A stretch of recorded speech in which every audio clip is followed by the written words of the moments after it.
Past 1 week அப்புறம் Nifty 50 next நம்ம analyse பண்ண போகிறோம். ஸோ ஒரு 1 வீக்காக வந்து நம்ம ஒரு ப்ராப்பரான அனலைஸ் வீடியோ வந்து போஸ்ட் பண்ணாமல் இருந்தோம். ஸோ இனிமேல் கண்டினியூஸாக வந்து நம்ம அனலைஸ் வீடியோஸ் வந்து வரும். நெக்ஸ்ட்டு டுமாரோ வந்து லைவ் வந்து ஸ்டார்ட் ஆயிரும். ஸோ நீங்கள் லைவ்ல வந்து ஜாயின் பண்ணிக்கலாம். ஸோ நெக்ஸ்ட்டு நிஃப்டியோட ப்ரடிக்ஷனை பேஸ் பண்ணுற அளவுக்கு இந்த வீக் வந்து நம்மளுக்கு மண்டே டியூஸ்டே 2 டேஸ், அதாவது வெனஸ்டே 3 டேஸ் கம்ப்ளீட் ஆயிருக்கு. ஸோ இந்த 3 டேஸும் பார்த்தீங்க அப்படின்னா நிஃப்டி வந்து ஒரு கேண்டில் ஸ்டிக்ஸ் வால்டிலிட்டி, ஒரு ட்ராப் வந்து அதிகமாகவே இருக்குது.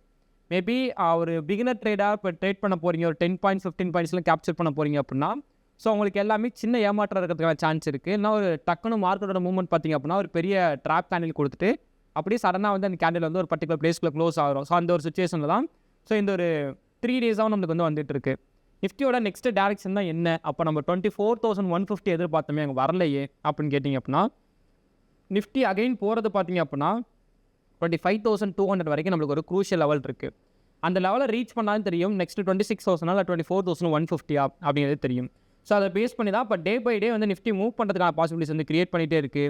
பட் நார்மல் மார்க்கெட் செஷனை விட ப்ரீ ஓப்பன் மார்க்கெட் செஷன்லேயே அந்த பாயிண்ட்ஸ் எல்லாமே நம்மளுக்கு கவர் பண்ணிடுது. ஸோ இங்கே பாருங்கள், கேப் அப். ஸோ இந்த ஒரு கேப் அப்லேயே நம்மளுக்கு டே ஃபுல்லாகவே வந்து கம்ப்ளீட் பண்ணிடுது. ஸோ அப்போ பொசிஷன்லாம் ஹோல்டு பண்ணலாமான்னா ஃபண்டமெண்டலாக கொஞ்சம் ரிஸ்க்கானது. ஸோ ஃபண்டமெண்டலாக பேஸ் பண்ணுற அளவுக்கு ரிஸ்க்காக இருக்குது நம்மளுக்கு. அதனால் நம்ம பொசிஷன் வந்து கேரி ஃபார்வர்ட் பண்ண மாட்டோம். நிஃப்டியை பொறுத்தளவுக்கு டெக்னிக்கலான வியூவை பேஸ் பண்ணுற அளவுக்கு என்ன கன்ஃபர்மேஷன் கிடச்சிருக்கு அப்படின்னு பார்த்தீங்க அப்படின்னா, நான் மார்னிங்கே எக்ஸ்பெக்ட் பண்ணது என்னென்னா 25,000 எபோ வந்து போகக்கூடாது.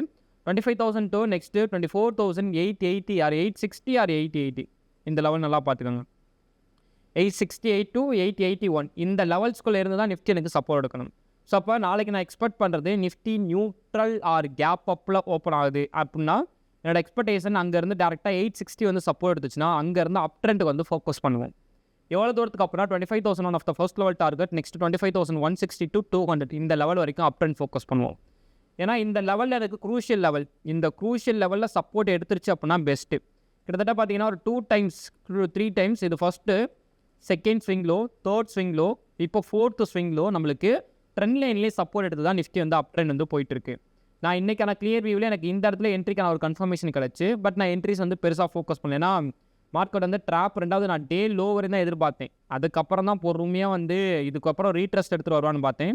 டே லோ வராமல் ரீட்ரஸ்ட் எடுத்தான். ஸோ அதுக்கப்புறம் அப்படியே பொறுமையாக கண்டினியூஷன் ஆகிட்டு லாஸ்ட் ஒரு ½ an hour மட்டும் டே இன்றைக்கி எப்படி ஓப்பன் ஆச்சோ அதே மாதிரி வந்து ஒரு பாசிட்டிவாக வந்து க்ளோஸ் பண்ணி வச்சுட்டாங்க மார்க்கெட் கரெக்டாக.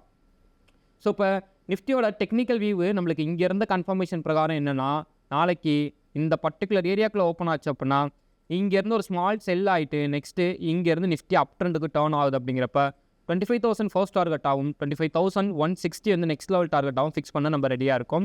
ஸோ அப்போ இந்த மூவ்மெண்ட் நம்மளுக்கு கிடைக்கணும். இந்த 200 நிஃப்டி ரீச் பண்ணிச்சு அப்படின்னா நெக்ஸ்ட் நம்மளுக்கு ஒரு ஸ்ட்ராங்கான ஒரு செல்லிங் ப்ரெஷர் கிடைக்கிறதுக்கான பாசிபிலிட்டிஸ் இருக்குது. ஸோ அது வரையும் செல் சைடு வந்து ஸ்ட்ராங்காக வந்து ஃபோக்கஸ் பண்ணுறது ரொம்ப நம்மளுக்கு பாசிபிலிட்டிஸ் வந்து ரொம்ப கம்மியாக இருக்குது. ஆனால் இந்த 24,916 பிரேக் பண்ணிச்சு அப்படின்னா நிஃப்டி வந்து ட்ரெண்ட் லைனை பிரேக் பண்ணுறதா தான் நம்மளுக்கு இருக்கும். ட்ரெண்ட் லைனை பிரேக் பண்ணுறதும் நெக்ஸ்ட்டு இதிலேருந்து சப்போர்ட் எடுத்துருச்சுனாலும் நம்மளுக்கு அப் ட்ரெண்ட் வியூ தான். ஓகேங்களா? இதை பிரேக் பண்ணிச்சு அப்படின்னா ட்ரெண்ட் லைன் பிரகாரமாக நம்மளுக்கு நிஃப்டி கீழே வரணும். பட் என்னோட வியூ பிரகாரம் மினிமம் பார்த்திங்க அப்படின்னா 24,831 வரைக்கும் சான்ஸ் உண்டு. இதுக்குள்ளே நம்மளுக்கு எங்கே வந்துட்டு வேணாலும் அப் ட்ரெண்ட் போகிறதுக்கான பாசிபிலிட்டிஸ் வந்து அதிகமாகவே இருக்குது. அப்போ இந்த வியூ வரைக்குமே நம்ம அப் ட்ரெண்ட் ஃபோக்கஸ் பண்ணலாம். இதுக்கு பிலோ வந்து ரீட்ரஸ்ட் தான் வந்து டவுன் ட்ரெண்ட் ஃபோக்கஸ் பண்ணலாம். அதுக்கு பிலோ வரதுக்கான சான்ஸ் கம்மி தான். ஸோ வந்தால் பார்ப்போம். இப்போ இதுக்கு மேலே நம்மளுக்கு கேப் அப்லாம் ஓப்பன் ஆகிட்டு கரெக்டாக டேவோட இந்த ஸ்விங் ஹையோ இந்த லோவிலே நம்மளுக்கு சப்போர்ட் எடுத்து போயிடுச்சு அப்படின்னா அப்போ நெக்ஸ்ட்டு என்ன பண்ணலாம் அப்படின்னா ரொம்ப சிம்பிள் தான். இதுக்கப்புறம் இந்த லெவலில் போய்ட்டு ரீட்ரஸ்ட் வரட்டும். ரீட்ரஸ்ட் வந்துச்சுன்னா மட்டும் 160 வரைக்கும் அப் ட்ரெண்ட் வந்து ஃபோக்கஸ் பண்ணலாம். அப்போ கிளியர் வியூ அப் ட்ரெண்ட் சைடு இருக்குது. டவுன் ட்ரெண்டில் ஒரு ட்ராப் மூவ்மெண்ட் தான் இருக்குது. ஏன்னா மார்க்கெட் டே பை டே வந்து பை பண்ண பார்க்குது, அதே டைம் செல் சைடு இருக்குது. ஏன்னா செல் சைட் பார்த்திங்க அப்படின்னா ப்ரீமியம் பார்த்திங்க அப்படின்னா இன்றைக்கி ஒரு 40 பாயிண்ட்ஸ் டிஃப்ரென்ஸ் இருக்கும். கிட்டத்தட்ட டிஸ்கவுண்ட் ப்ரைஸில் வந்து ப்ரீமியம் வந்து ட்ரேட் ஆகிட்டு இருக்குது. Put option side, call option சைடில் பார்த்திங்க அப்படின்னா ப்ரீமியம் ப்ரைஸில் வந்து ட்ரேட் ஆகிடும். ஆல்ரெடி ப்ரீமியம் ப்ரைஸ் தான், பட் எக்ஸ்ட்ரா வேல்யூஸில் வந்து ட்ரேட் ஆகிட்டு இருக்குது. ஸோ இதை எனக்கு தெரிஞ்சு மேபி ஈக்குவல் பண்ணுறதுக்காக ஒரு ஸ்மால் செல்லிங் கொடுத்துட்டு அதுக்கப்புறம் ஒரு ஃப்ரெஷ்ஷான பை இருக்கிறதுக்கான சான்ஸ் இருக்குது. ஸோ என்ன நடக்குது அப்படிங்கிறத நாளைக்கு லைவில் வந்து பார்ப்போம். என்னோட ப்ராப்பர் பிளான் அப் ட்ரெண்ட் தான். பட் ப்ரீமியம் டிகே இல்லாமல் டிஸ்கவுண்ட் ப்ரைஸில் இருக்கிறதுனால ஸோ அகைன் ஒரு செல்லிங் ப்ரெஷர் கொடுத்துட்டு ஒரு அப் ட்ரெண்ட் போச்சு அப்படின்னா நம்மளுக்கு சாட்டிஸ்ஃபைடாக இருக்கும். அது 860 to 880 இருந்துச்சுன்னா ரொம்ப நல்லது. ஸோ இந்த மாதிரி வீடியோ பார்க்கணும்னு வச்சுன்னா மறக்காம நம்ம சேனலை வந்து சப்ஸ்கிரைப் பண்ணிக்கோங்க. நெக்ஸ்ட்டு இந்த மாதிரி ஸ்டாக் மார்க்கெட் வீடியோ பார்க்கணும்னு வச்சிங்கன்னா உங்களோட ஃப்ரெண்ட்ஸ்க்கு இருக்கிறதுக்கு ஸோ இந்த வீடியோ வந்து ஷேர் பண்ணி விடுங்க. So I am not SEBI registered investment advisor. This video full and fully education purpose only. So video related ஏதாவது டவுட்ஸ் இருந்துச்சுன்னா கமெண்ட் செக்ஷனில் கமெண்ட் பண்ணுங்கள். நெக்ஸ்ட்டு நாளைக்கு லைவில் வந்து மறக்காம வந்து ஜாயின் பண்ணிக்கோங்க. தேங்க்ஸ் ஃபார் வாட்சிங். தேங்க்யூ.